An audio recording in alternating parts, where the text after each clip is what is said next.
Class 10. This is the second clip of chapter 2 Federalism from Civics. In last clip you had read 2 points. One is federalism and other is how federalism practiced in India. पीछे ये हम देख चुके थे, तो आज का बस 2 पॉइंट ये बच गया, how is federalism practised, and दूसरा है decentralisation in India. So let's start this points. First of all I want to say that India is A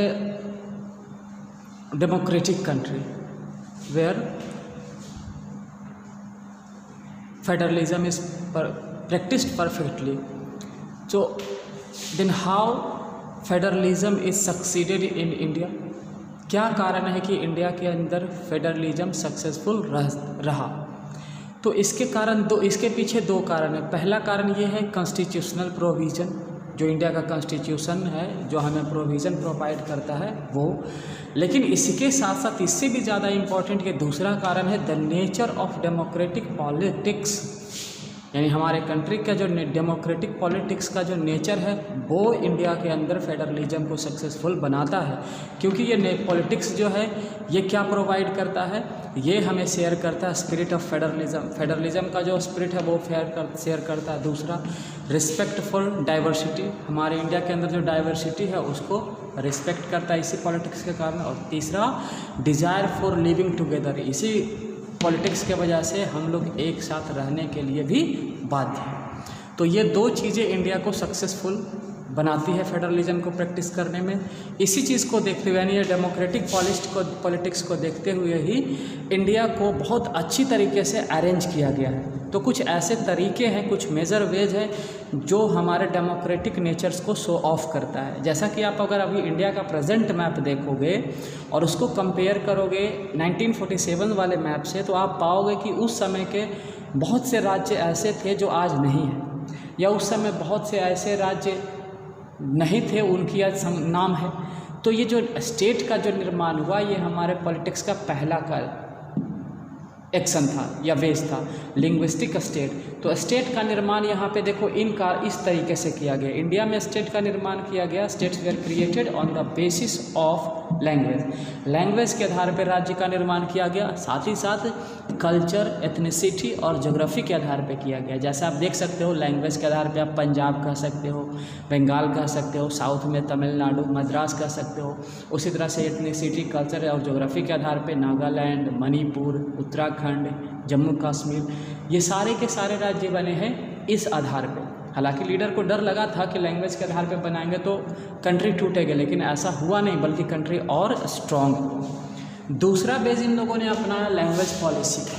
India के अंदर ऑफिशियल लैंग्वेज घोषित की गई हिंदी को, लेकिन हिंदी जो है पूरे इंडिया में मात्र 40% ही लोग बोल पाते हैं. इस समस्या को देखते हुए पूरे इंडिया में इसके अलावा 21 और लैंग्वेज को चुना गया जिसे शेड्यूल्ड लैंग्वेज कहा गया.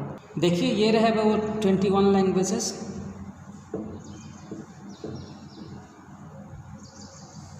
तो ये 21 लैंग्वेज चुना गया और 1965 में कोशिश की गई कि हिंदी के अलावा जो इंग्लिश है उसे सस्पेंड कर दी जाए, स्टॉप कर दी जाए. लेकिन जब इसे स्टॉप की गई तो साउथ में जो स्टेट थे उनको समस्या होने लगी. उन लोगों ने अलग कंट्री का, अलग स्टेट का ही डिमांड कर दिया साउदर्न इंडिया के नाम से, जिसके वजह से हिंदी के साथ साथ इंग्लिश को भी ऑफिशियल लैंग्वेज घोषित की गई.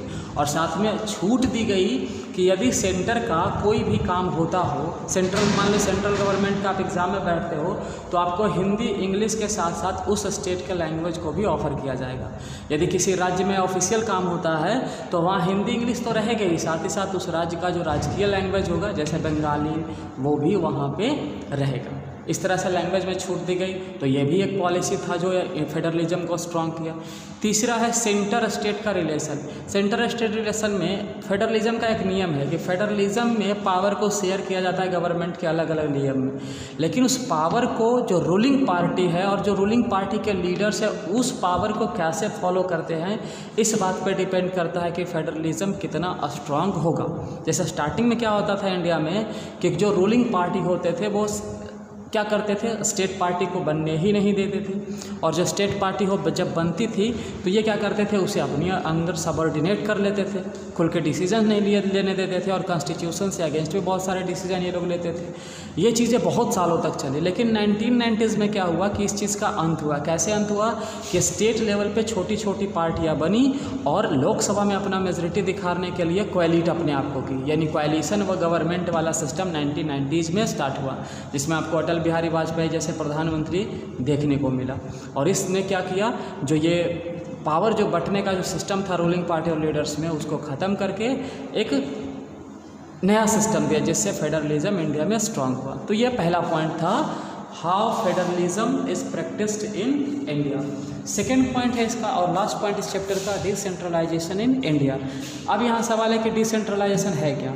When power is taken away from central and state government and given to local government it is called decentralisation.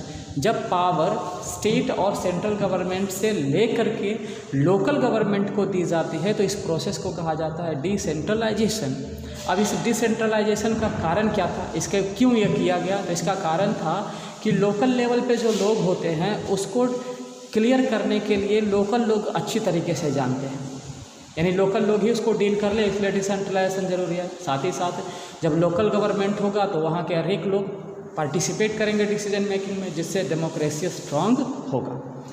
उसके बाद ये जो लोकल गवर्नमेंट बनी डिसेंट्रलाइजेशन के बाद, तो जो म्यूनिसिपलिटीज़ अर्बन लेवल पे थे या गांव लेवल पे जो पंचायत था वो स्टेट गवर्नमेंट पे डिपेंडेंट होता था। लेकिन 1992 में इसमें बदलाव की गई और इस लोकल गवर्नमेंट को थोड़ा इफ़ेक्टिव बनाने की कोशिश की गई, यानी 1992 में कुछ कॉन्स्टिट्यूशन में बदलाव हुआ और इफ़ेक्टिव बनाने के लिए कुछ प्रोविजंस का प्रावधान हुआ। तो ये प्रोविजंस क्या थे, आप ज़रा ध्यान से सुने। पहला प्रोविज़न क्या इसमें पास हुआ कि अब लोकल गवर्नमेंट में रेगुलर इलेक्शन होगा।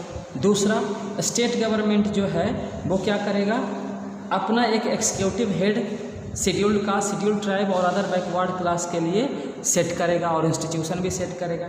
साथ ही साथ औरतों के लिए लोकल गवर्नमेंट में 1/3 सीट रिजर्व होगा और स्टेट इलेक्शन कमीशन ही क्या करेगा, लोकल गवर्नमेंट में भी अब इलेक्शन करवाएगा।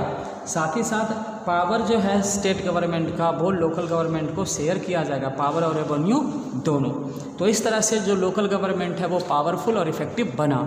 तो ये जो लोकल गवर्नमेंट है इसको कहा जाता है, रूरल लोकल गवर्नमेंट को पंचायती राज सिस्टम भी कहा जाता है, जिसमें देखिए यहाँ पे दिया हुआ सबसे छोटा यूनिट है ग्राम पंचायत, यानी ग्रामीण लेवल पे एक गांव का या गांव के ग्रुप का। फिर जब गांव बहुत सारे ग्राम पंचायत मिलते हैं तो बनता है पंचायत समिति, ब्लॉक और मंडल। जब ये बहुत सारे ग्रुपिंग बनता है तो होता है जिला परिषद या फिर डिस्ट्रिक्ट। सबका अपना अपना हेड भी है। ये क्लास 6th में पढ़ना था, इसलिए यहाँ पर ज़्यादा डिटेल से दिया हुआ नहीं है।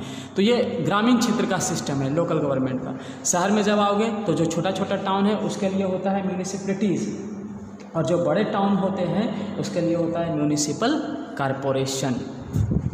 तो इसके साथ ये सिविक्स का चैप्टर 2 भी कंप्लीट होता है। That's all.